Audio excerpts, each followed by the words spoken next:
Isa na naman po, content creator o vlogger nais na. Tingnan niyo. Magandang araw po. Ayan.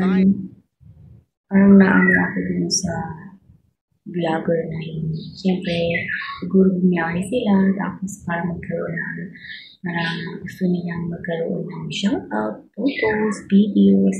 Pero dismayado. Pero okay lang yan, boy. Huwag kang mag-alala. Ganun talaga ang buhay. Swerte-swerte lang yan na ma-shoutout. Yan, ma-entertain kayo ni 81.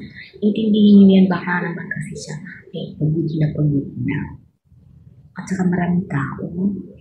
Pero naawa ko doon sa content creator. Naawa ko sa vlogger.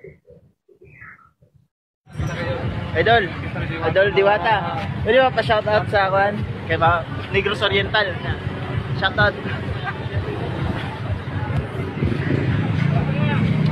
Inaabangan kaya Miss Diwata, oh.